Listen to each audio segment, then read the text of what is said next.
So we're COMP2007, and it's week 1, lesson 1, part 1. We're talking about our little syllabus here, which is identical, or should be closely related to the one that is out in the other classes. Just in terms of hours, I should say that I'm going to be available on Thursdays, so I'm here Thursdays, between 1 and 2, because I have another class in this room. It's going to be COMP2026, which is application security programming. It's another class that we're doing, right?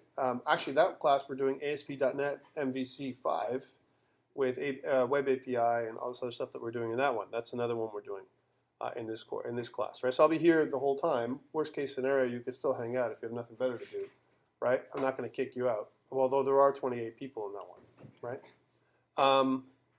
But between classes, I'm probably going to hang out here and eat my smelly lunch, right? So if you want to chat or whatever between classes for about an hour, I'll be here. If you need privacy, we can go next door to B125. And if you really need me, I can stay after hours, after 5 o'clock on Thursday. Of course, I am available via phone if you want to talk to me. My cell phone number is on the syllabus.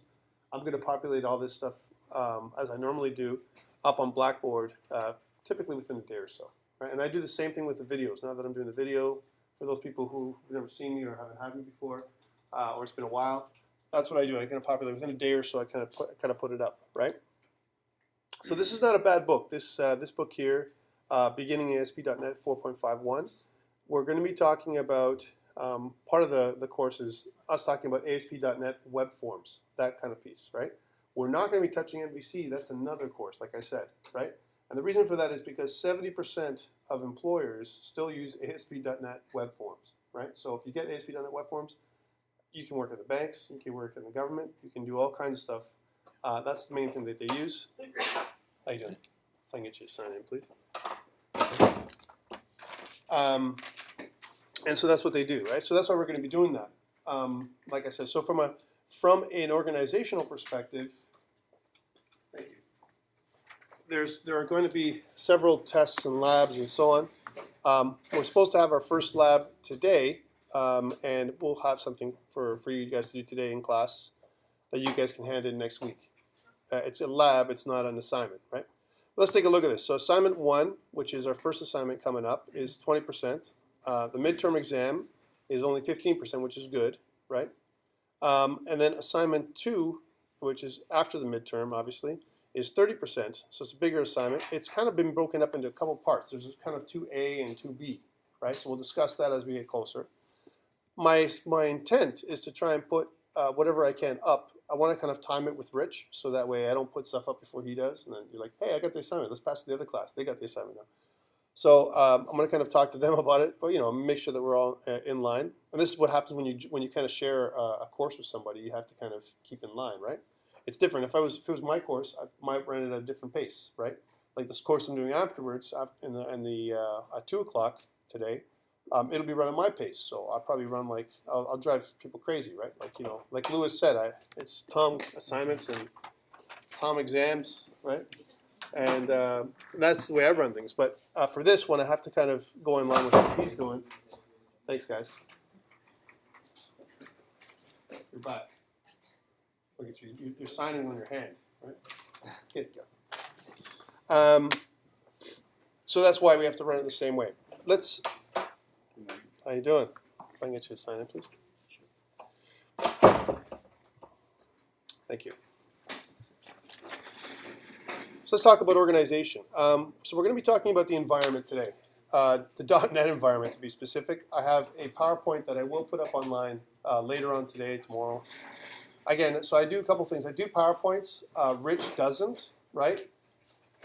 My PowerPoints are my PowerPoints, right? But it relates to the material we're talking about, right? So I'm still going to talk about the same things that he does. I'm going to paste it a little, my way, right? And like I said, he's got his course. This is his course that I'm piggybacking on. I'm trying to, do it his way, right?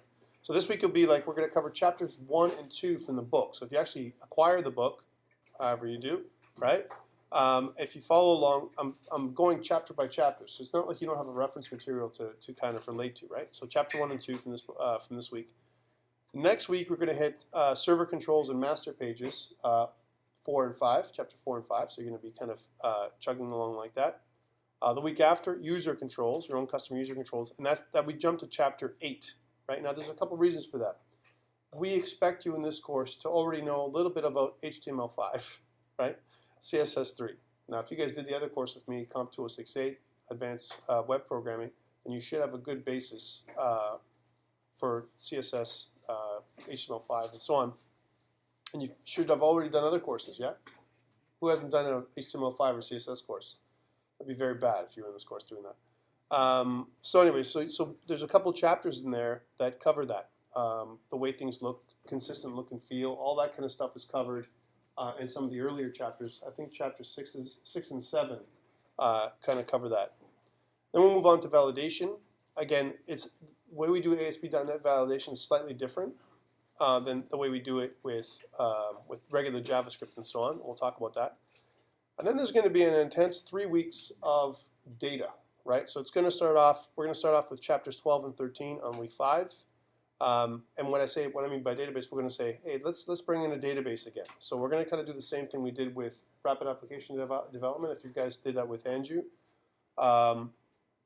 you know, we hit data, we hit like a SQL database, and we start with that, and then we move into, you know, what we want to try and do is go into different forms of data management and so on. So we have a couple more weeks of data.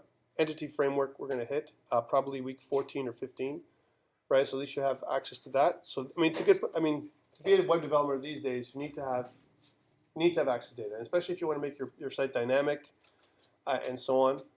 That's going to be something we're going to include. After the break, we're going to have a break around after week 7, and we're going to do some more data, and then authentication and security. There's some interesting ways of doing authentication and security with ASP.NET.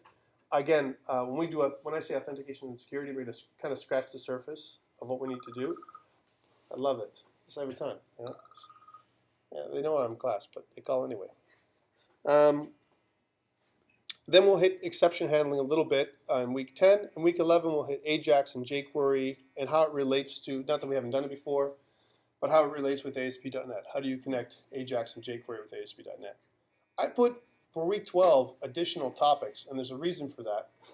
Because in the other course, what we have is, if you notice, there's a couple breaks. If I could share the syllabus with you from the other sections, especially on the Monday section, they have an issue with days off because of holidays, right? So they're missing 2 of these days, and so I have a couple days that I can juggle, and I actually included an extra day for data, because I think we need an extra day for data in our course. So that's where a change might come into play. And then, again, I had this additional topic section, because if I have time, what I'd like to do is introduce ASP.NET MVC a little bit near the end, just so you guys have seen it, you scratch the surface a little bit. Whether you go into 3rd year or not, you've seen MVC 5, so you have a little bit of that. That's where I'm targeting. I'd like to try and do that. Will I have time? I don't know. It really depends on you guys. It depends on our course flow, but that's where I'm kind of thinking about that. And if I can, I'll see if I can even talk about ASP.NET Web API, because those are a couple of things, a couple sections that are included, right? We're going to have, it says project presentations, and I know that that last assignment 2 is kind of a larger assignment with a couple parts, and one piece is this presentations piece that is included in your mark.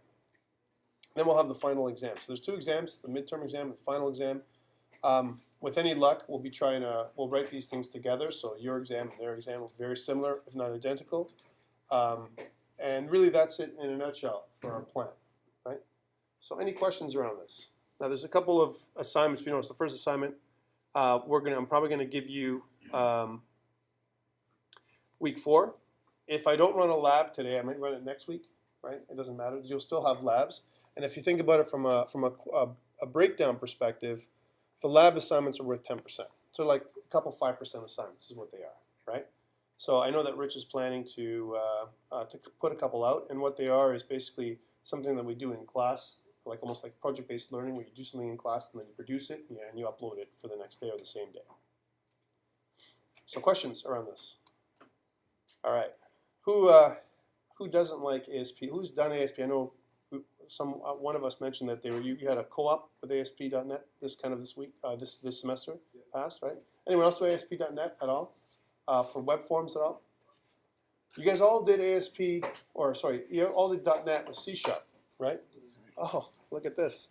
You're not even on my list. Oh yeah. Yeah, but it's okay. I like that you're here. If you're not here, just put your name on the bottom. Well, yeah. So, see, Robin did show up. See, Robin, I'm recording that you're here, right, on YouTube. That's it. Thanks, buddy. This is me. How come it? How come? Oh, they spelled. They made a change. That's all. The way it came up on my list. Not you. You made the change, or I made the change? I made the change. You made the change. That's why you've tricked me, right? That's not really. All right. That's good. I'm glad. We almost got the whole gang together, right? Like all my favorites. Yeah, so a couple things you need to know.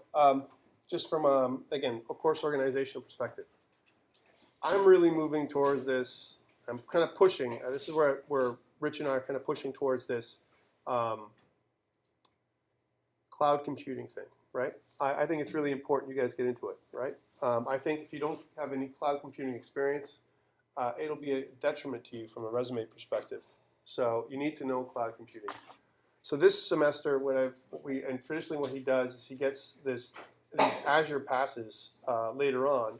But what I want to do is from a deployment perspective, so you'll have some pieces on your assignments that have, maybe GitHub. We'll be interfacing with GitHub just like we did last time. Who doesn't have a GitHub account?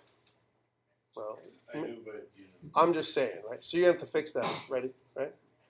You know what I'm saying? Yeah. Brown sugar, right? You're gonna fix that, right? That's what he calls himself, brown sugar, right?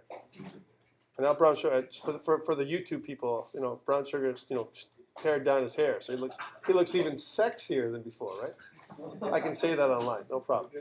Anyways, but the idea here is that we're going to have a GitHub component to your assignments for those people who haven't had me or we haven't had a chance to work together before. And why? Because I think revision control is really, really important, and that's why we do it. So that one piece. And the other piece is the deployment piece. Traditionally, what Rich would do is we do some deployments here locally in our development environment, but I want to deploy things right to Azure, right? So that means you need an Azure account. We have to talk about Azure. I was hoping to get the Azure passes and everything else ready to go today. I know he's still waiting for them. He's asked for 150 or something like that for all of our sections, right? Including our section that I have, the other course that I'm doing. And why? Because I think it's important that we deploy right to the cloud, right? And I want you guys to get used to using Azure, creating websites with Azure, and connecting right to it. So when you create the websites we work on here in class, everything we do should be right into Azure. So I have your site, it's live. I see your GitHub files, and I'll be sharing my stuff on GitHub today as well. And so that I can, you're using kind of the latest and greatest tools. Even though ASP.NET Web Forms is not really something that they're promoting these days as much. They're more pushing towards ASP.NET MVC, right? That's the new way of doing things, especially with the kind of the emergence of AngularJS and a lot of front-end frameworks like that. They're trying to push towards that MVC framework idea because it's more organized, it's better, it's more secure, it's more scalable, it's better for enterprise. And so that's what I'm thinking it'll go. Eventually this course will probably be just ASP.NET MVC 5, and then the second course we do will be more to do with security. So just let you know. So that's one thing I wanted to do is set you guys up with Azure, right? Worst case scenario, if we can't do Azure, we'll find another cloud provider that we can use. But we're going to deploy to the cloud. That's what's going to happen, right? So that's one piece of your requirement. And the other good thing is if we do deploy to the cloud soon, even your database, your data store, that's also going to be in the cloud, right? So you don't have to worry about having a local data store here. Again, these are all small details we have to work out. And the same thing goes with your exams. Everything will be live. You deploy to the cloud. Now, there's been some challenges in the past, I'm being honest, right, with connectivity between us and Microsoft because here at the campus, we have some connectivity issues from a port perspective. There's some problems sometimes. So worst case scenario, we're always going to have a backup where you can do it locally. You can throw it up in another service like Heroku, That's why I'm going to suggest that there's going to be secondary cloud services we're going to use. We'll talk about them for those people who don't know how to do that, and all that kind of stuff, right? So really exciting stuff. I think I'm excited to do some of this stuff with you, cloud computing, ASP.NET, web forms with C#. By the way, we're not using VB. So for those people who did VB before for whatever, we're not going to do that. And you're going to see how close it is today. How one set of technology is very similar to the other, and Microsoft still uses the CLR, right, for ASP.NET, which is good, and we'll talk about, if you don't know what the CLR is, we'll talk about what that is. So any questions around that in organization? I also have my folder. My folder is I kind of organize my folders in the same way that I organize my my syllabus. So if you notice, all my lessons and everything will come into here. And again, and same thing with presentations. It might be in the wrong spot. But more or less, everything that I do here will be up on YouTube. I will be providing the link to YouTube, the list that you'll be able to go through, the playlist. And I'm going to put that all up on your Blackboard. Again, I work strictly with Blackboard. You will not be using any paper forms to do your exams or anything like that. I don't do that. I don't agree with it. Rich may. I don't know what he does, right, in terms of that perspective. I don't, and I won't do that, right? Why? Because I think it's better for you guys to be able to do something that's online. And there's most likely going to be a practical component as well. It's not going to just be a true and false multiple choice kind of thing. And I try to steer clear of strictly doing that. But there will be pieces of theoretical stuff because we're talking theory as well in this course, right? So there are pieces. How you doing? If I can get you to sign in. If you're not on the list, then you can figure it out. Yeah. So one piece is always on every exam and test. Thank you, sir. Every exam and test will do a kind of a theory piece, right? And then the second part will do the practical piece. So you need to practice. That's my message to you. If you're someone who doesn't like to practice, who doesn't want to attend class, and you're going to just strictly watch the videos, I know some people are going to do that, and that's we have a discussion. Myself and other professors, they say, Tom, it's good to put the videos up. I know Red likes it. I know Louis, he likes it too, right, Tom? But it's bad because Kelly's not going to show up, and Louis is not going to show up, and Reddy's not going to show up sometimes. Even Karan, he's not going to show up sometimes because he can watch the videos, right?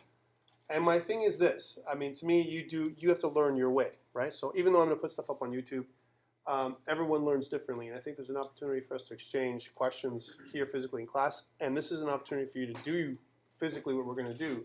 So I still think there's an important component to physically be here, work with your classmates, especially on assignments and so on, knock things around. Whether you're here in this particular class or somehow you make it to one of the other sections, it's okay. We're still talking about the same kind of things, right? So I mean, from a workflow perspective and a course norms, I think it's still important for you to be in, right? And same thing with assignments. I'm pretty lenient with marking. I'm not a heavy-duty marker. I don't sit there and go, oh, Louis, you missed this thing. That's it. You can't pass, right? I don't do that, right? I'm sorry. I'm using Louis. Louis is going to be my scapegoat today, right? But the reason for that is because I look at it and I go, did this person meet my requirements or however many requirements he met? And if you did, that's great. The thing that I can't do for you is I can't give you marks for stuff I don't have, right? So if you don't hand stuff in, I can't mark you, right? And this is where people, I mean, literally, it's really hard to fail. Like it's a hard thing to do. Like if you're someone who for whatever reason does not attend class, and you don't hand in assignments and all that kind of stuff, then that's your chance to fail. Other than that, if you attend class and you consistently do your work, I don't think failure is an issue here. I think what we want to try and get you to is that upper, A+ range, which is I like to kind of push people towards that as much as possible. But in order for us to do that, again, it takes consistent work. I look at patterns again too. By the way, I'm really great at catching people cheating. I've done it every semester. I'm catching somebody, whatever, at some point, right? So I'd ask you not to do that, not to cheat. That would be bad, right? If you do it, if I see it, it'll ruin our relationship. I won't look at you in the same way. It'll be bad, right? I don't want that to happen. I like all you guys, the people that I know, people that I don't know. I'm gonna learn to like you, right? Because we're gonna work together. But please don't do that. Please try and, if you're going to use some kind of code from whatever, if you have an assignment that you're getting and you want to use a piece of code from the internet, please let me know. Right? Just say, hey, Tom, is it okay if I use this piece of code? I found this on the internet. It belongs to so-and-so. Is it okay? And if you give me, if you get permission from me, hey, everything is golden, right? If you do it on your own and you call it your own when it's not your own, right? Whether we're together in this course or another course, that's bad, right? So please don't do that, right? Other things I like to do, which might be a little different than other people, is internal documentation. And we had some discussion around that with some students before. What's internal documentation? It means comments, right? For some people, I've for whatever reason, last time I said internal documentation, sometimes I would get external documents, right? There are two things. Sometimes there's an external component where you have to actually write a document, a design document, or something like that. And sometimes there's going to be an internal component, most of the time, where you kind of say, hey, here's my code, this is who did it, and so on. Some comments inside your code. So please, that means comments, not an extra document, right? Also, I'd like you, when you submit documents, to submit them to me in zip format, right? WinZip, 7-zip, zip. Please don't give me RAR files, right? A lot of times what happens is, the piece parts of RAR files, for whatever reason, when you upload them to Blackboard, sometimes we have issues. Not just me, but other professors as well. So try and avoid RAR files. For the most part, they're okay, but sometimes, I open up some kind of compressed file and then it's empty. That would be bad. That's another thing. Don't upload an empty file. That would be bad too, right? Like, here's my assignment, Tom, and it's empty. It's your responsibility to test out that you've uploaded a file that is, because I'm all digital, right? So it's your responsibility to test out that the file you've uploaded works. If it doesn't work, that's a bad thing, right? So you have to that's your responsibility from that perspective. Again, I'm just going over norms right now. When I do tests and exams, I start strictly at the time that we're supposed to start. So please, I know today some of you wandered in a little late. I know it's a morning class. I know it's 10 o'clock. I know it's the summer. But try and be on time as best as possible because I want to try and start like right on the dot. 10, as an example, 10:05 maximum. If I wait around for people in that range, pretty much on time, please try and make it on time. Now, I didn't stop anyone from coming in the door. I don't do that kind of stuff. I know some people do that. If you have questions, by the way, as we go, even though I'm recording everything, shoot up your hand. Say, hey, I don't get it. Or it's not working. We're going to get that, eh? We're going to get to something that's going to say, Tom, yours, different than mine, not working. Can you help me, right? It's okay, we'll do it. Or I'll slow down, I'll stop, I'll do whatever. This means that our pacing when it comes to what we're doing in the course is also going to change, right? So maybe some of the things we want to deliver for that day may change. That's okay. The syllabus is a guideline, and I'm going to flow plus or minus within that as much as I can. Okay, and again, it'll be up by the end of the week, by tomorrow, let's say. I'll also put up the course outline, which I'll put up on Blackboard. Again, all those things will be up on Blackboard, as well as all the PowerPoints we do together. Questions before we shut this one down? Yes?